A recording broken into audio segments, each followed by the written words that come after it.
Meskipun nggak dicontohkan oleh Rasul, kalau sejalan dengan sunnah itu nggak masalah. Jadi definisi bid'ah saya sepenuhnya lebih cenderung cocok dengan apa yang disampaikan oleh Imam Syafi'i rahimahullah. Walaupun saudara kita ada yang punya pandangan apapun yang tidak dicontohkan Rasul bid'ah haram, ya nggak masalah. Manusia memang Allah berikan pikiran untuk berpikir, untuk menyimpulkan sesuatu. Jamaah dan Allah wa iyyakum ajma'in.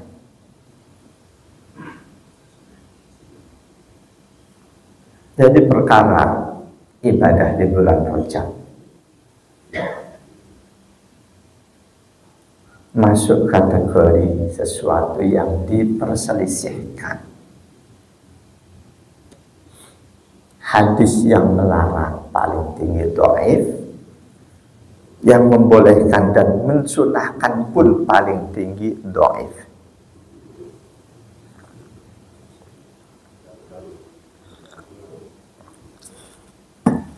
Yang karena itu kesimpulan para ulama pun jadi berbeda-beda. Di awal sudah saya jelaskan, satu perkara ketika hadisnya tidak sahih, tidak qat'i, kemungkinannya akan diperselisihkan. Kemungkinannya. Ketika masalah itu hadisnya sahih, jelas, qat'i, kalau toh ada yang memperselisihkan, kemungkinan karena belum tahu dalil itu, belum tahu hadis itu. Ketika masing-masing tahu, paling yang ada yang berpandangan silahkan takhir, boleh memilih mau ikut ini atau ikut ini. Bahkan sesuatu yang dalilnya qat'i pun banyak diabaikan oleh umat Islam.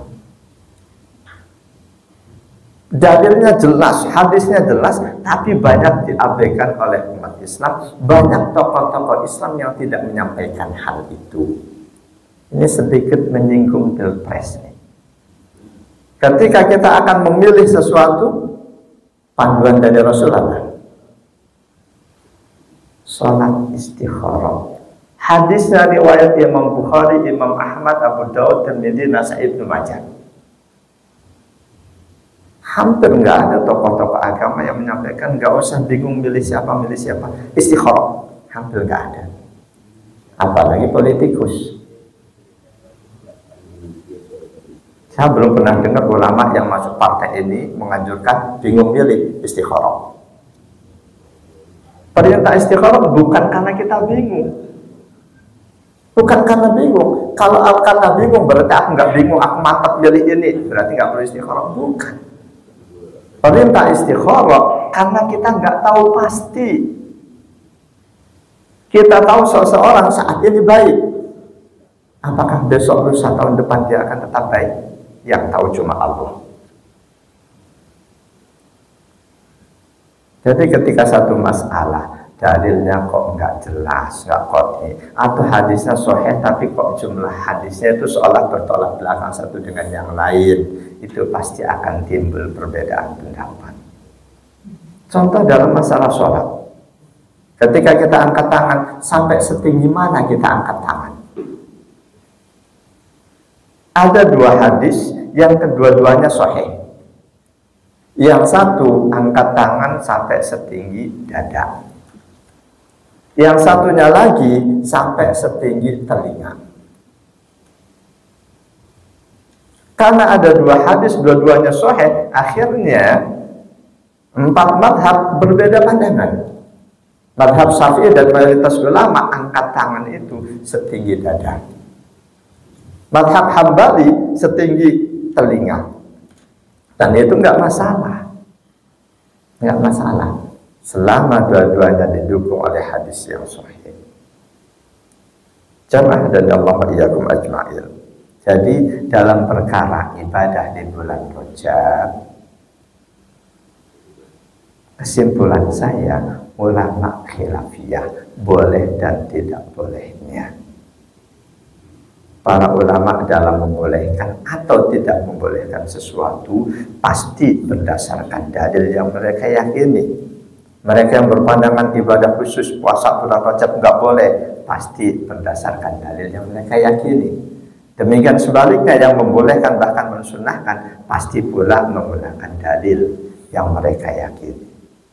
Nah, di antara dalil yang dipakai oleh ulama yang tidak membolehkan, An Hamzah bin Al-Hurri qala, dari Hamzah bin Al-Hurri, beliau berkata, seorang tabi'in, ra'aitu Umar yadribu akuffan nasi fi Rajabin. Aku pernah melihat suatu hari Umar bin Khattab memegang tangan manusia, tangan banyak orang di bulan Rajab. Orang-orang itu sedang puasa bulan Rajab.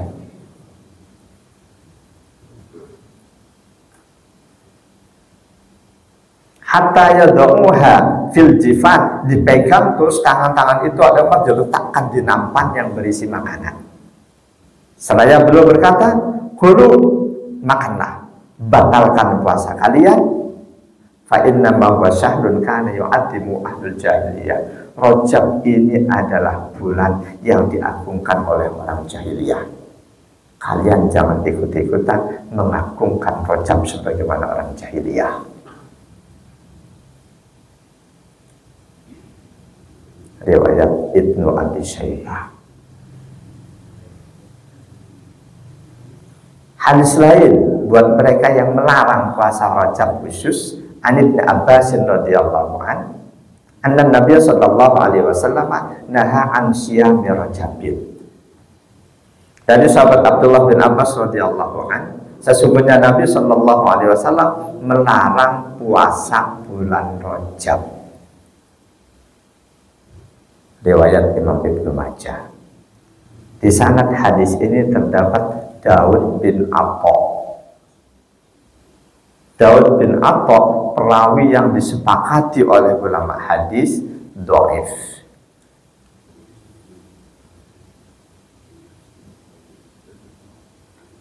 Jadi mereka yang tidak membolehkan ibadah khusus dengan mengatasnamakan Rajab, ulama-ulama madhab Hambali menyampaikan argumennya, wali anna fihi ihya'ul syi'aril jahiliyyati bi ta'limi.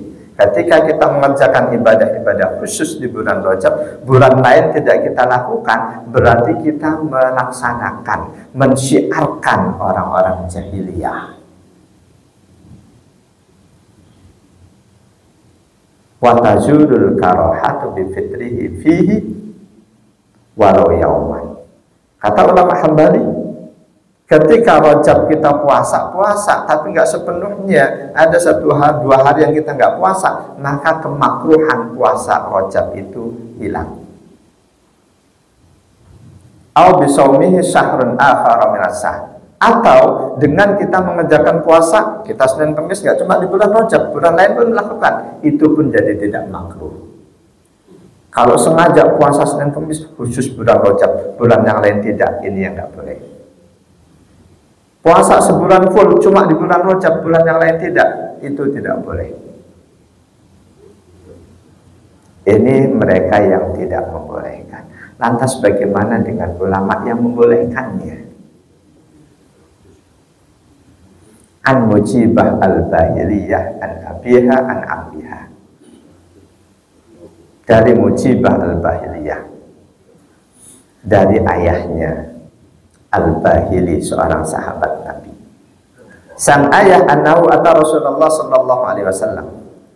Pernah setahun yang lalu Al-Bahili radhiyallahu an sowan kepada Rasul, silaturahim ke Rasul. Summan talaqa, lalu pulang. Fa'atau ba'da sanatin, setahun berikutnya kembali Al-Bahili silaturahim ke Rasul. Ini mungkin ya nggak termasuk sahabat besar sih. Kalau sahabat besar, masa Rasul masih ada, ketemu Rasul setahun sekali doang. Saya yakin kita andaikan Rasul ada, pengen tiap hari ketemu Rasul. Ini sahabat Al-Bahili setahun yang lalu ketemu Rasul terus pulang. Tahun berikutnya baru jumpai Rasul lagi. Ketika di tahun berikutnya menjumpai Rasul, waqad taghayyarat haluhu wa hay'atuhu. Saat itu kondisi fisik Al-Bahili sudah berubah. Bertemu Rasul nggak kenal.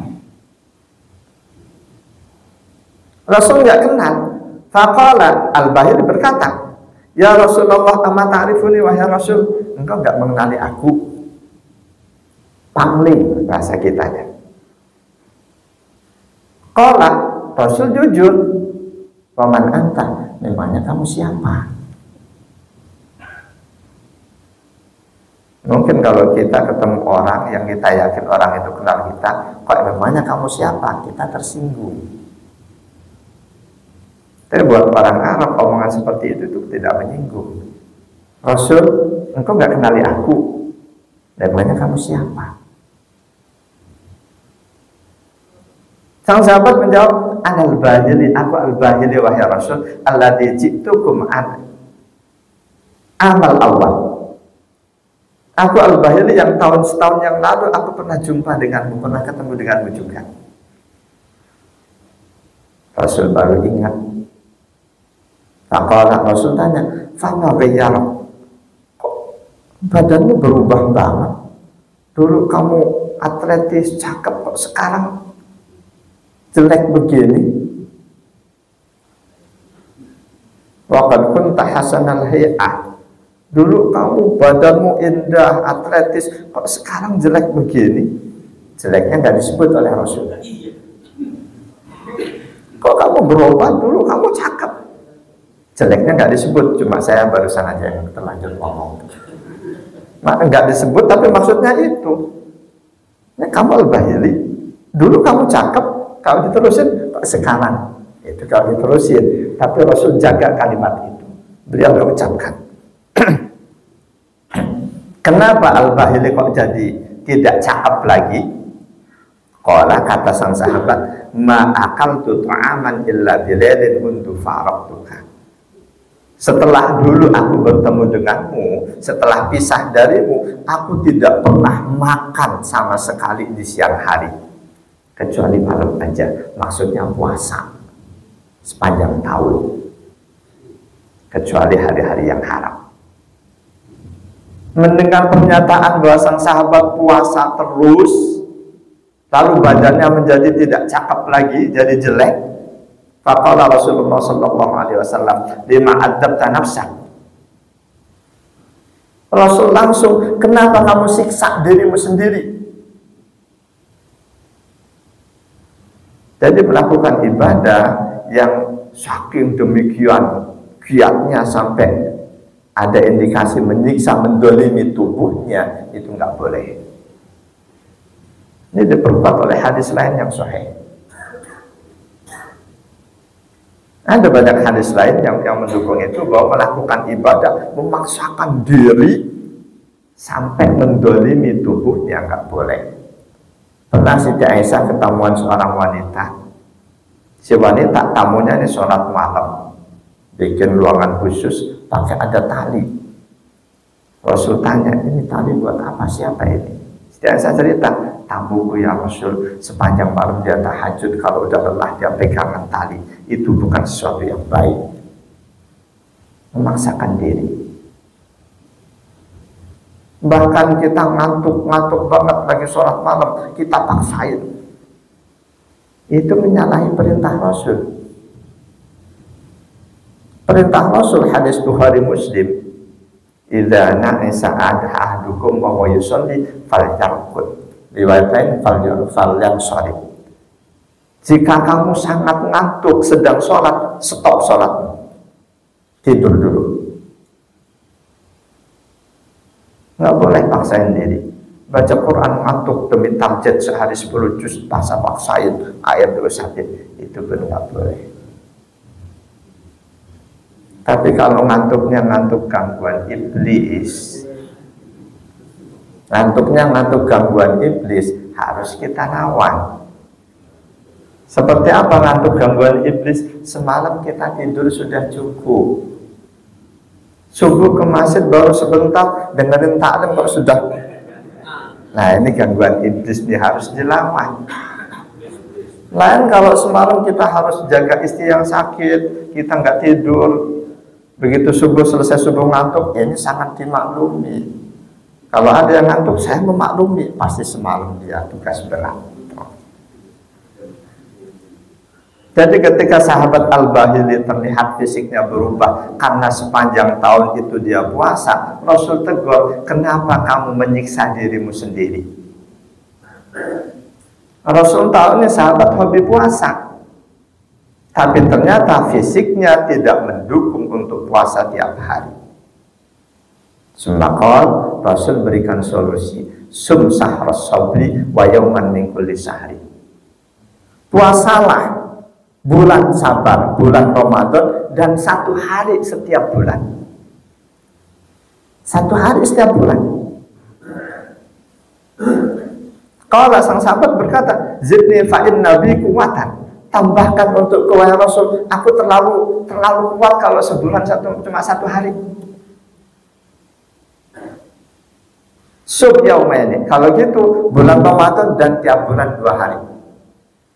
Masih minta lagi, zidni tambahkan lagi ya Rasul, terlalu enteng buatku. Sum salasati ayyam, puasalah Ramadan dan 3 hari setiap bulan.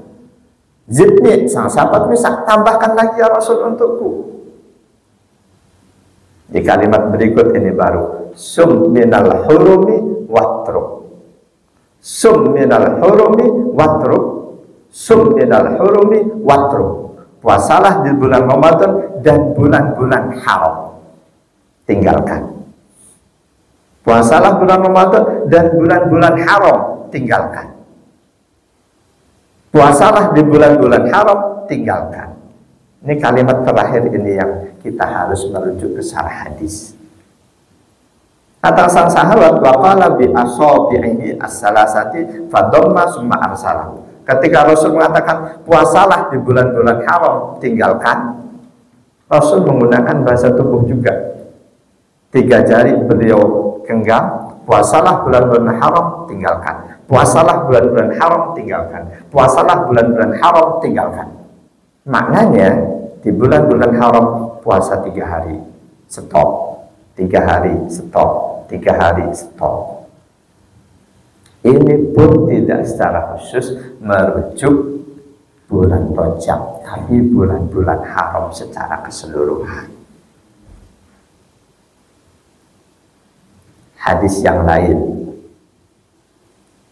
an Abdullah bin Abbas radhiyallahu anna Rasulullah sallallahu alaihi wasallam naha an siyami Rajabin kullih. Sejalan dengan hadis tadi, jadi sahabat Abdullah bin Abbas radhiyallahu anhu, Rasul melarang puasa Rajab seluruh hari bulan Rajab. Artinya kalau nggak seluruh Rajab, nggak full, itu nggak dilarang. Hadis ini pun sama dengan hadis tadi, mereka yang mengharamkan, yang melarang puasa, riwayat Ibnu Majah. Di dalam hadisnya terdapat perawi Daud bin Atha. Nah itu hadis yang ini yang melarang atau yang membolehkan. Kata Ad-Dhahabi, hadisun la yasihu, hadis ini tidak sah digunakan untuk dalil. Bahkan berkata Imam Bukhari berkaitan dengan perawi Atha bin Daud, matrukun. Perawi Atha bin Daud itu hadisnya ditinggalkan. Jamaah dan Allah wa iyyakum ajma'in. Bagaimana jalan tengah dari khilafiyah ini? Memang sudah waktu syuruk, saya tambahan dikit. Jalan tengah ketika ada khilafiyah itu sangat dianjurkan. Keluar dari khilafiyah sangat dianjurkan. Seluruh ulama sepakat. Dalam kaidah usul fikih, al-khuruju minal khilafi mustahabbun. Keluar dari perselisihan itu dianjurkan. banyak dalil baik Quran ataupun hadis-hadis sahih yang memerintahkan kita untuk bersatu. Bersatu dalam keyakinan, bersatu dalam amaliyah. Nah itu ketika ada amaliyah yang diperselisihkan, andaikan ada jalan tengahnya, andaikan ada jalan keluarnya, kita ambil jalan keluarnya, itu tentu lebih baik. Dengan catatan jalan keluar itu alla yakuna fi dzalika tarhun lidalilin minal adillah. Jalan tengah yang kita ambil tidak lantas membuang dalil yang ada. Syarat kedua, alla yuqi al-khuruja min dzalikal khilafa fil wuqu'i fi khilafin akhar. Jalan tengah yang kita ambil tidak mengantarkan kita pada khilafiyah ketiga. Yang satu begini, satu begini, kita ambil jalan tengah, ternyata ini berbeda lagi menjadi khilafiyah ketiga. Kata Imam Nawawi dalam Syarah Muslim, fa innal ulama'a muttafiquna 'alal hasyi 'alal khuruj min al-khilaf. Seluruh ulama sepakat dianjurkan keluar dari khilafiyah. Dianjurkan keluar dari khilafiyah. Apalagi ketika jalan tengah yang dipilih itu ternyata didukung dengan hadis sahih. Jalan tengahnya apa? Silahkan lakukan seluruh ibadah di bulan Rajab, termasuk ibadah puasa, tapi jangan dikhususkan hanya untuk Rajab. Nawaitu sumawati lisahdi Rajabin, jangan. Puasa Senin Kamis, Ayyamul Bid. Atau kita tak kali puasa karena mampu fisik kita, ya puasa aja, jangan cuma di bulan Rajab, jangan dikhususkan di bulan Rajab. Ini didukung hadis sahih riwayat Imam Muslim, Imam Ahmad, Imam Muslim 2782, Imam Abu Dawud. An Utsman bin Hakim Al-Ansari. Dari Utsman bin Hakim Al-Ansari, qala, beliau berkata, sa'altu Sa'id bin Jubair an shaumi Rajabin. Aku pernah bertanya kepada sahabat Sa'ad bin Jubair, Sa'id bin Jubair, tentang puasa Rajab. Wa nahnu yaumaidin fi Rajabin. Pada saat itu kami sedang berada di bulan Rajab. Ketika aku tanya perihal puasa Rajab, Sa'id bin Jubair qala, beliau menjawab dengan sami'tu Ibnu Abbas radhiyallahu anhu yaqul. Aku pernah mendengar sahabat Nabi Abdullah bin Abbas radhiyallahu anhu berkata, karena Rasulullah sallallahu alaihi wasallam yasumu hatta naqula la yuftiru wa yuftiru hatta naqula la yasum. Dulu Nabi sallallahu alaihi wasallam kalau sedang puasa, saking senangnya puasa, sampai kami katakan beliau kalau sedang puasa pasti nggak pernah putus. Sebaliknya kalau tidak sedang puasa, kami katakan beliau kalau sedang tidak berpuasa, seolah-olah beliau tidak pernah puasa sunnah. Artinya Nabi puasa sunnah tidak memandang bulan. Di bulan Rajab puasa ya puasa, bulan yang lain juga puasa. Ketika tidak puasa juga tidak puasa. Ditambah lagi satu hadis lagi, bahwa jalan tengah yang kita ambil jangan khususkan ibadah-ibadah khusus di Rajab. An Nubaisah Al-Hudali qalu ya Rasulullah inna kunna na'tiru atiratan fil jahiliyah fama ta'muruna. Wahai Rasul, dulu kami di masa jahiliyah sering menyembelih hewan untuk mengagungkan bulan Rajab. Dulu di masa jahiliyah kami sering menyembelih hewan atirah untuk mengagungkan bulan Rajab. Setelah saat ini kami menjadi muslim, fama ta'muruna, apa perintahmu untuk kami? Qala, Rasul menjelaskan, idbahu lillahi azza wa jalla fi ayyi syahrin makana. Silahkan kamu tetap menyembelih karena Allah di bulan apapun. Jangan beda-bedain Rajab atau non-Rajab. Silahkan menyembelih karena Allah. Menyembelih kambing untuk memuliakan teman kita undang makan sate kambing muda, bukan karena Rajab, kebetulan ini bulan Rajab punya rezekinya, nggak masalah. Ketika bulan Sa'ban punya rezeki, kita lakukan hal yang sama. Kalau Rajab doang kita lakukan, bulan yang lain tidak, itu yang tidak boleh. Punya rezekinya bulan Ramadan, sembelih kambing siang hari ajak teman, haram. Bulan Ramadan siang hari ajak teman makan sate kambing muda, haram. Jadi di hadis ini ketika Rasul ditanya sahabat, Rasul, di masa jahiliyah kami biasa menyembelih seekor hewan untuk memuliakan Rajab. Setelah saat ini kami menjadi muslim, apa perintahmu untuk kami? Tetaplah menyembelih karena Allah, bukan karena bulan ini, bulan ini, bulan ini. Hadis ini sahih riwayat Imam Ahmad, Abu Daud, An-Nasai, Ibnu Majah.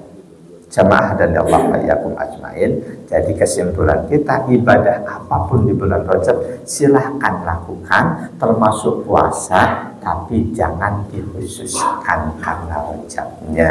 Ini jalan keluar dari perbedaan antara yang mengharamkan puasa Rajab dengan yang membolehkan. Tetap kita laksanakan ibadahnya, tapi niatnya yang dirubah. Gampang.